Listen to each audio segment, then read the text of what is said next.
It was supposed to be the best of times, but instead, it was turning out to be the worst. It was worse than my first college, my second college, my second and a half college. Because here I was supposed to be exactly where I wanted to be, in a fabulous acting school, among fabulous people, my peers. And I couldn't stand it. I just couldn't stand it. And I didn't know what to do because I wanted the training, but I wasn't happy with the atmosphere. So, in this tremendous state of depression, because I was pretty damn depressed at this point, as I'm cogitating what I'm going to do, am I going to go home? Am I going to drop out of school? Am I going to get a job?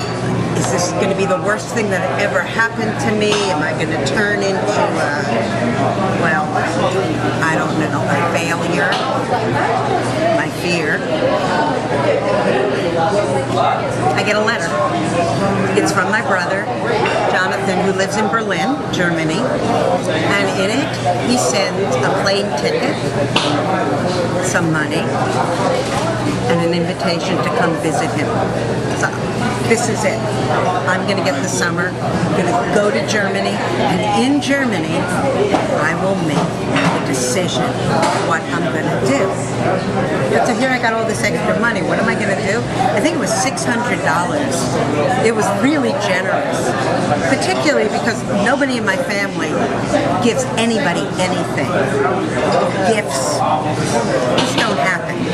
You know, unless you make them or something, or you scroll a card on a piece of cardboard, something like that. Money, plane ticket. I don't know how Johnny knew.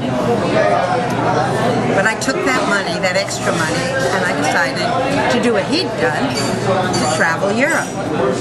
Well, I went to England, and then I went to Paris. But you know, you can't escape who you are, and you can't escape what you feel. And even though I was supposed to be thinking and relaxing, the feeling didn't leave me.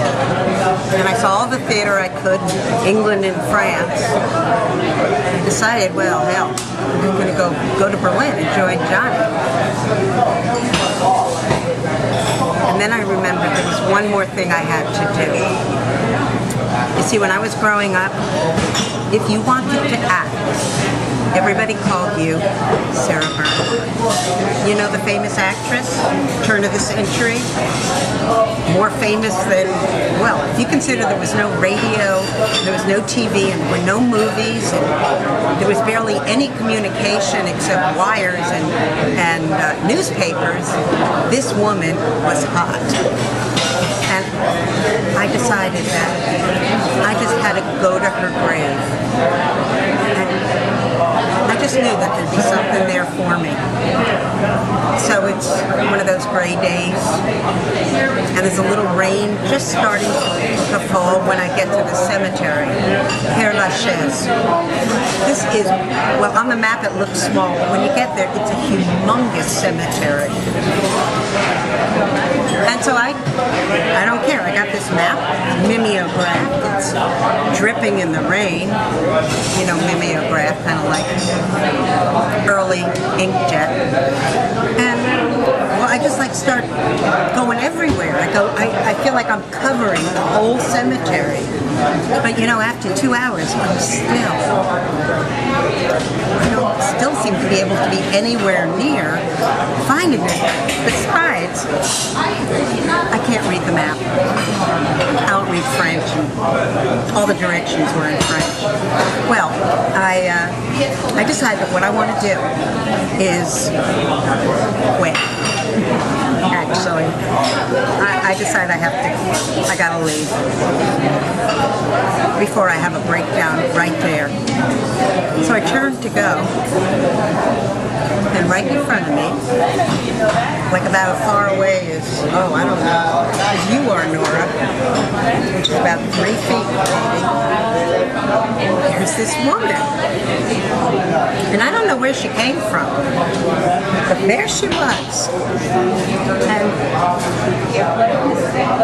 I didn't want to say anything because I knew her being French, she would speak in French. And I looked like a fucking fool again. Well, I look at her. She's dressed in long sleeves, woolen dress, brown, long skirt to the ground, jewel neck. She's wearing a very white starched apron, a bib apron, tied at the back. She has a little babushka around her neck, though I'm sure they don't call that in France. And she has a garden basket. And in that little garden basket of wicker are 3 trowels and a little hand rake. And she just does this. And I'm thinking, oh my God, this really weird looking woman. And I'm thinking she's a gardener. And that the French are totally weird because they don't give their working people normal clothes. I go get closer to her, and then she points over my shoulder back to where I'd been. I'm thinking, whatever. I really wanted to get out, but there's something very compelling about her. You know, I almost reached out and touched her, but being a stranger, I don't know. I turned around and I went. I looked back once and she just kept urging me a little bit further. Now, I had gone over this area. I know I'd gone over it. But when she finally smiled at me and I looked down, there was the grave of Sarah Bernhardt. And when I saw that, I reached down. And that moment, as I touched the slab of white marble and sank beneath it to sit along its edge, I felt all the pain and fear and paranoia. Just leave me. Leave me. I looked back. I wanted to thank this woman. She was gone. Well, I didn't think of it much until I went home and I told all my friends, because actually I had quite a few friends in acting school, what had happened. And I said, and yeah, you know, all my whole trip. I said, yeah, I saw all these plays, and there was this woman dressed in this really strange outfit. And my friend Rainer, he just looked at me. He said, you know what you saw? I said, yeah, I saw a weird French lady. Please. No. You saw a ghost. I said, no. Tell me. Was she there when you looked back again? I said, no. Well, he let it go, and I thought about it. And not so long ago, me, my husband, and my 2 stepsons, we went back to Paris. They speak French, so everything was really quite easy for me. And I insisted that one of the first things we do is return to that cemetery.